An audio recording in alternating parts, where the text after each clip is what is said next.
Всем привет, меня зовут Вова.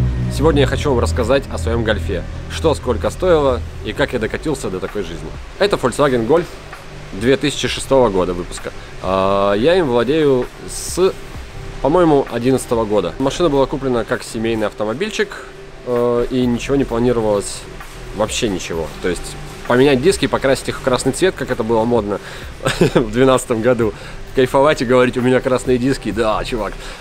Собственно, когда я покрасил красные диски и покатался на машине, я понял, что красные диски, наверное, что-то не то. Ну и решил, что надо покрасить машину еще в красный цвет к этим красным дискам. Первый мой покрас тачки был в 2013, по-моему, году, и стоил он мне 40 тысяч рублей. Машину покрасили с проемами, была замена цвета на более яркий красный цвет. В общем, это РС-очный цвет, спортивный, гоночный. Он более яркий. Почитал интернета и говорят, что надо ставить пружины Eibach минус 50. Я такой думаю: да, круто, пружины Eibach минус 50. Они мне приехали, мы их поставили. Стало очень круто, гоночно.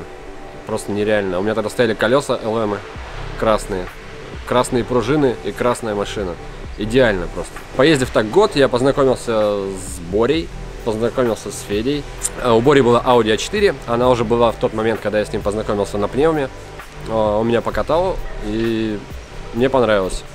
Я решил, что я не буду заморачиваться с винтами, со всякими делами. Я просто сразу поставлю себе пневму. Пневму я купил из Москвы, бэушную. Она стояла на сырке у Руслана. А пневма досталась мне за 95 тысяч рублей. Дождался момента, когда мы начнем инсталл. А начали мы инсталл в мае с Сашей Перепелом и со вторым Саньком в факторе. Собственно, за 3 дня мы все поставили. За установку я заплатил 30 тысяч рублей, если я не ошибаюсь. Общий бюджет получается где-то со всеми коробами в багажнике 150 тысяч рублей. Установка пневмы. Установив пневму, поставили колеса. На тот момент это были ЛМы. Центра были в браше, в коричневом лаке. Так я проездил год. После чего колеса были проданы ребятам, знакомым в Молдову. За них я получил 1000 евро. Мне ребята прислали. И на эту 1000 евро, добавив еще денег, еще, наверное, 1000, может быть, и больше, были куплены вот эти полки с бочками. Полки с бочками мне обошлись, если я не ошибаюсь, со всеми доставками и делами в 200, что 170, 200, со всеми пересылами. А центра я купил петрозаводские за 20. Ну и плюс ко всему мне нужно было вернуть их в идеальный вид. 4000 за центр, 1000 за каждую вафлю, золочение гаек по 800 рублей. То есть в итоге получился комплект 250 приблизительно. Болтики. Точно, забыл про болтики. Болтики были заказаны из Лондона за 20 тысяч, по-моему. Вот, резина в прошлом году была Нанканг, 20 тысяч за комплект. А в этом году Тоя, спасибо большое, спонсорская резина. Очень крутая, очень прям. Диски получились в параметрах 10,5 в круг, вылет 0. На жопе стоят проставки 20 мм. Резина стоит Toyo Proxy T1R. Размер 215 на 35. На 18, естественно. Натяг получился такой, что щели с каждой стороны где-то по сантиметру. В этом году я поменял центра. Я купил центра и вафли за 17 тысяч рублей. Мне человек прислал, нашел я в России. Это довольно-таки редкие центра. Второй такой комплект в Рашке найти можно, но практически нереально. В Европе еще сложнее это все найти, и это стоит космических денег. Колеса были полностью отребилдены. Спасибо ребятам из 12.3 Workshop за полное восстановление, полировка дисков, покраска центров, сборка, разборка, шиномонтаж. Все, за все это заплатил, если не ошибаюсь, 17 тысяч рублей. Огромное вам спасибо. Ссылочка будет в описании на этих ребят. Я думаю, что к ним стоит обращаться, потому что делают они свою работу очень качественно. Ну и сроки очень такие адекватные были, потому что под начало сезона они все очень быстро собрали. Дальше было сделано расширение. Расширение было сделано задней части металлом. Первый тестовый раз я сделал в прошлом году. Все получилось очень ужасно. Я отъездил прошлый сезон. За то расширение я посчитал, что я не буду платить. Я поговорил с мастером, объяснил ему ситуацию. Он был полностью согласен насчет того, что у него ничего не получилось. Он мне предлагал переделать, но я отказался. Зимой 2016 года арки были переделаны в Москве. Компания называется Кузов Эксклюзив. Это человек Степан. Он мне переделал арки. Очень сильно ругался по поводу прошлой проделанной работы, но тем не менее смог исправить ситуацию. Значит, работы у нас стоили 25 рублей за арку. Арки были подготовлены к покраске, это без покраски работа. Времени это занимало 2 недели. То есть дядя Степа сделал все просто очень быстро. Мы приехали, оставили машину, а через 2 недели поехали, забрали. Работой я очень доволен. Передние крылья заказаны из Германии. Компанию я сейчас не вспомню, как называется. Но крылья стоили 500 евро. Они полностью повторяют заводскую форму, только они шире на 2,5 сантиметра. Крылья пластиковые, что очень удобно. Во-первых, арки не загибаются, и красить их очень легко. То есть можно каждый сезон обновлять просто цвет, и не нужно заморачиваться по поводу того, что что-то где-то гниет, из-за того, что постоянно вечные контакты происходят колеса и арки. То есть в этом плане пластиковые крылья просто идеально подходят для стенсухи. Ну и 2,5 сантиметра расширения мне достаточно было. То есть сейчас у меня получилось так, что с расширением 2,5 сантиметра у меня влезли 10,5 колеса, еще и на развале 7 градусов в лежачем положении. Так, пойдемте посмотрим шейвинги. На задней двери убран значок, убран дворник, бампер срощен в одно целое. То есть по заводу у Гольфа это две разных части. Низ стоит от R32 модели, вырезана вся нижняя часть для того, чтобы установить вот такой выхлоп. Выхлоп делали ребята из Екатеринбурга, компания называется E-Tune. Цена у выхлопа была, ну для меня, по крайней мере, она была 90, по-моему, тысяч. Собственно, убрать значок, покрасить крышку стоило 20 тысяч рублей. Дворник я сам убрал, как бы ничего не стоило. Заглушечка от Стасика 500 рублей. Диодная оптика, это заводская оптика, ее можно было купить. Только она была закастомлена, потому что изначально по заводу идет катафото здесь. То есть здесь нет никаких ни колец, ничего, ни диодов. А так эти фары мне обошлись с аукциона в Германии за 12 тысяч рублей 5 лет назад я купил. Ну и доработка еще 1003. Передняя оптика оригинал. Фары были полностью разобраны, покрашены в черный глянец. Нижняя часть бампера от очень редкого Гольфа GTI Edition 30. Губу срастили вместе с бампером, чтобы это была одна целая деталь. Все покрасили. Стоило это тоже, по-моему, 20. Фары мне обошлись в десятку. Ну и как бы там решетки и все остальное по мелочи, наверное, еще 1005. Так, салон. Сиденья от Opel OPC Recaro. Они на самом деле доступные. Под перешив я нашел за 75 тысяч рублей. Перешив салона. В прошлом году я выиграл сертификат на 50 тысяч рублей. Мне его торжественно вручил товарищ Ишхан. Перешили мне салон за 175 тысяч рублей.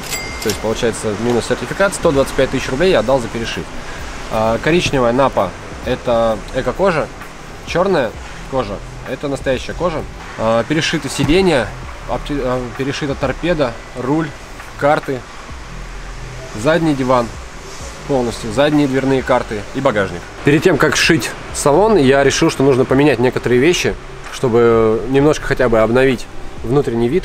Руль стоит от 6-го Гольфа, не от GTI, а от Airline. Собственно, этот руль мне обошелся в 15-ку под перешив. Было принято решение поставить гоночные ремни, так как машина красная и опасная. Ремни Sparco. Вот этот ремень оригинальный, тот ремень реплика, второй. Ремни я купил у Юры драйвера, по-моему, за чирик он мне их продал или что-то такое, чисто по-братски. Ну и плюс к этим ремням я решил, что нужно еще добавить распорку. Поставил распорку, заказал ее на eBay. Компания делает эту распорку Braum. Стоит распорка 12 тысяч. Заказал в красном цвете, потому что тачка красная и спинки сидений тоже красные. То есть, чтобы все было сочетаемо. Красные ремни, красные распорки, красные сиденья. 12 тысяч распорка с доставкой. Ставится практически на любой автомобиль. Поскольку значок убран, у многих возникает вопрос, как же открывается багажник. Багажник открывается с кнопки. Вот так. Очень удобно. Чтобы вот так сделать, нужно всего лишь навсего поменять аморты, толкатели. И еще вот штучки здесь как-то называются, они не знаю как. Собственно, комплект рубля 3 мне стоил, я все поменял за 5 минут. Багажник. Это просто уникальный мой шедевр. Он сделан модулями, можно так сказать. Все поднимается, все снимается, САП снимается, под САПом крышка снимается, достается запаска, меняется, и ты довольный едешь дальше. Нет никаких проблем.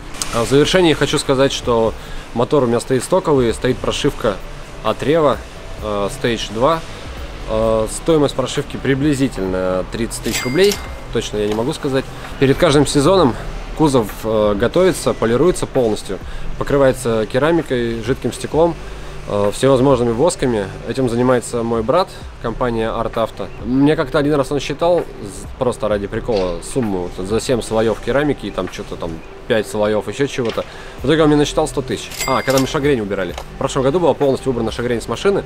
С такой полировкой он мне насчитал сумму 100 тысяч. Но так как это мой брат, естественно, я ему сказал спасибо, обнял, поцеловал и поехал в Питер. Вот тут, или вот тут, или вот тут, наверное. Да, все-таки вот здесь вот появится эта общая сумма. Я думаю, что она не будет полной, потому что что-то я явно забыл о чем-то рассказать. Но приблизительно да.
Хочу сказать вам спасибо, что вы посмотрели это видео.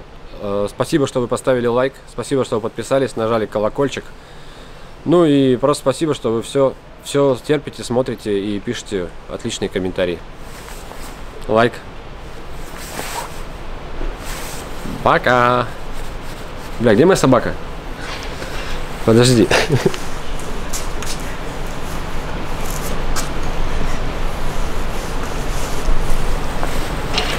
Скуби! Скуби, Скуби!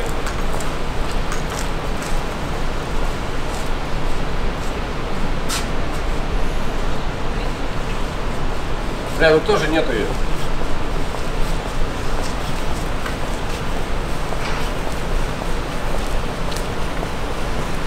Извините, вы собаку не видели? Большую такую, коричневую. Что делать?